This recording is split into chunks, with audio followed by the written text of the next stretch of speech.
Bismillahirrahmanirrahim. Assalamualaikum warahmatullahi wabarakatuh. Pemirsa ngaji Quran yang dimuliakan Allah, mana yang lebih baik, menyembah Allah langsung atau menyembah Allah melalui patung?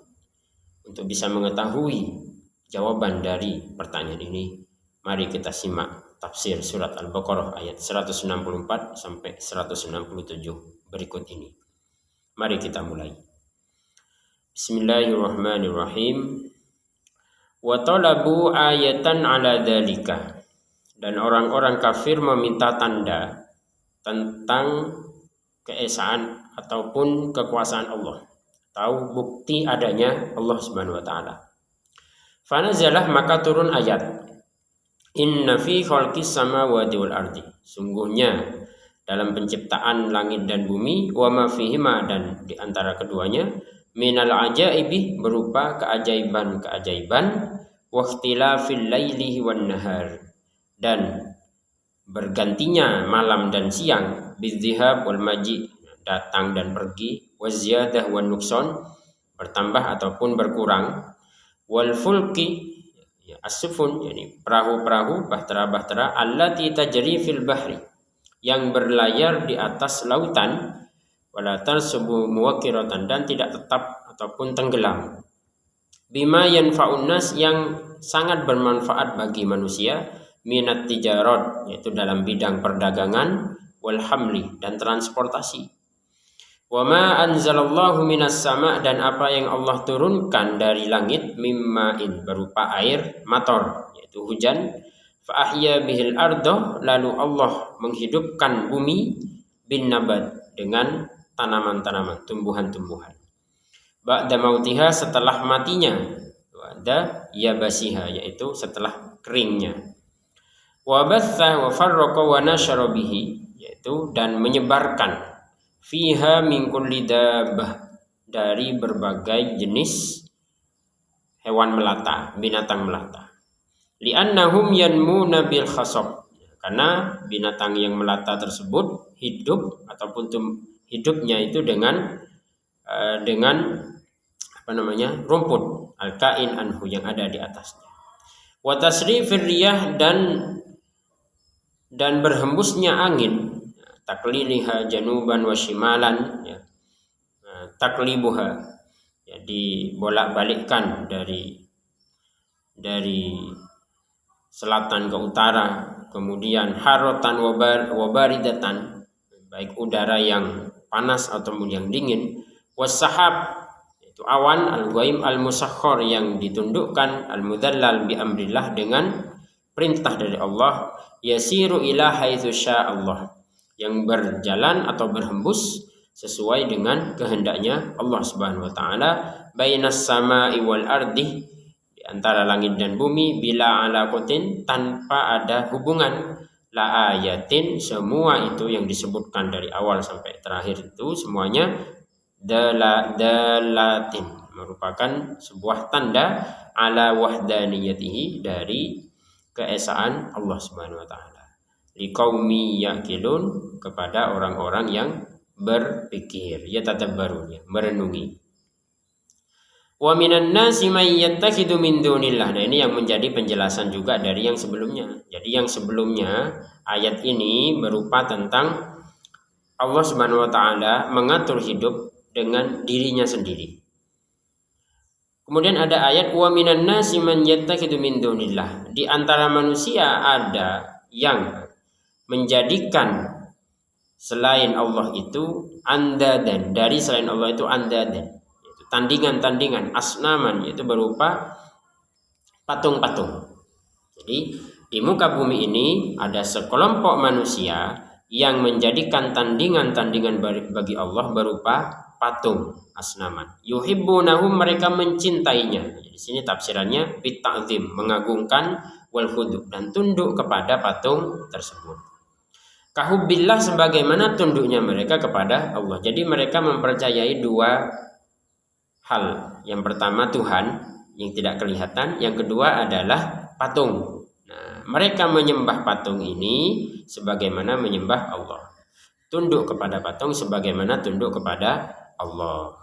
Ai kahubbihim lahu walladzina amanu, sementara orang-orang yang beriman asyaddu hubban lillah. Ini kelompok yang kedua. Jadi kelompok pertama yang menyembah Allah melalui patung, kelompok kedua ini walladzina amanu, orang-orang yang beriman asyaddu hubban lillah, mereka sangat cinta kepada Allah Subhanahu wa taala, min hubbihim lil andad, dari cinta mereka kepada tandingan-tandingan itu, li'annahum la ya'diluna anhu bihalin ma, karena orang-orang beriman ini tidak pernah condong hatinya kepada selain Allah. Nah, inilah bedanya orang yang menyembah Allah melalui patung dan orang yang menyembah Allah langsung.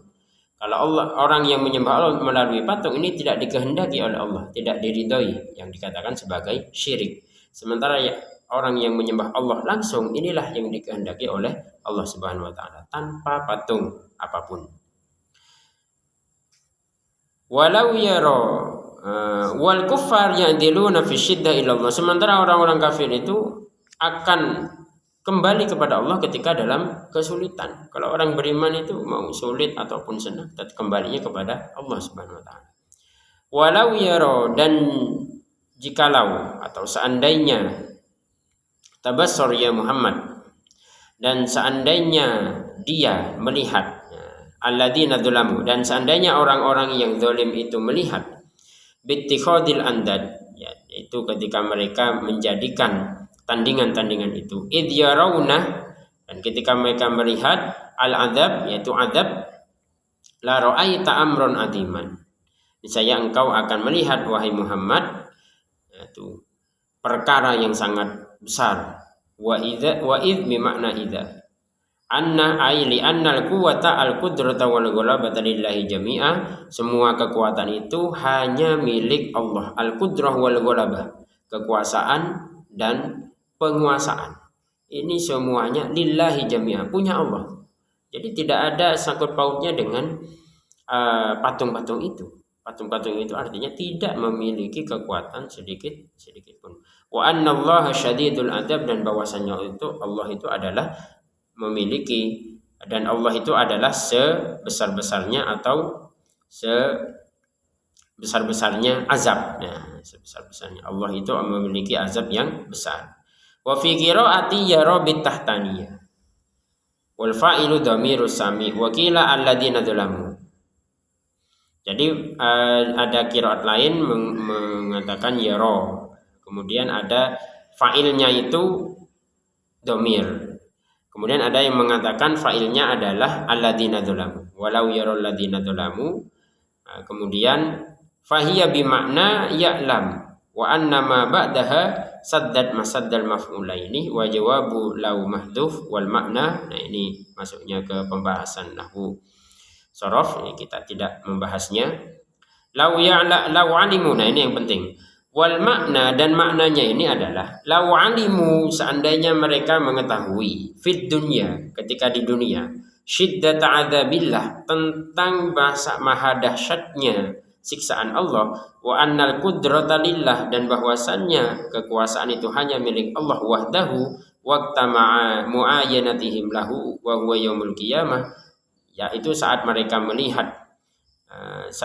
melihatnya pada hari kiamat, lamattakhadhu min dunillahi andada, niscaya mereka tidak akan menjadikan tandingan-tandingan ataupun berhala-berhala, patung-patung bagi Allah. Ini maksudnya begini. Jadi misalkan seandainya mereka ketika di dunia ini diperlihatkan azabnya mereka di akhirat. Jadi mereka diperlihatkan azabnya di akhirat, azab dari menjadikan tandingan selain Allah ini, ya, menjadikan berhala-berhala dan patung-patung ini, azabnya diperlihatkan kepada mereka di dunia, niscaya di dunia ini mereka tidak akan pernah menjadikan tandingan berupa berhala dan patung itu. Yaitu ketika itabaru alladzina tubi'u, itu ketika orang-orang yang diikuti ay ar-ru'asa, jadi pemimpin-pemimpin dalam kesesatan, minal ladzina tabau, ketika orang-orang yang diikuti yaitu pemimpin itu, ittabaru alladzina tabi'u minal ladzina tabau, berlepas diri dari yang mengikuti. Jadi orang yang diikuti berlepas diri dari yang diikuti. mohon maaf, orang yang diikuti berlepas diri dari orang yang mengikuti. Artinya apa? Para pemimpin-pemimpin itu akan berlepas diri kepada pengikut-pengikutnya. Angkaru dolalahu, mereka akan mengingkari kesesatan mereka. Jadi para pemimpin itu akan mengingkari kesesatan pengikutnya. Wa qad ra'awul adzab, dan mereka sudah melihat azab, wa taqatta'at bihimul asbab, dan sudah tidak ada lagi di situ hubungan antara yang memimpin dan yang dipimpin. Maka kita dalam beragama itu bukan mengikuti taklid buta ya kepada pemimpin kita, tapi kita langsung bahwa ini adalah hubungan kita dengan Allah Subhanahu wa taala. Berbeda dengan orang-orang kafir yang mereka itu mengikuti pemimpin-pemimpinnya. Maka pada hari kiamat nanti pemimpin-pemimpin kekafiran itu akan berlepas diri kepada pengikutnya dan tidak akan ada lagi hubungan antara mereka.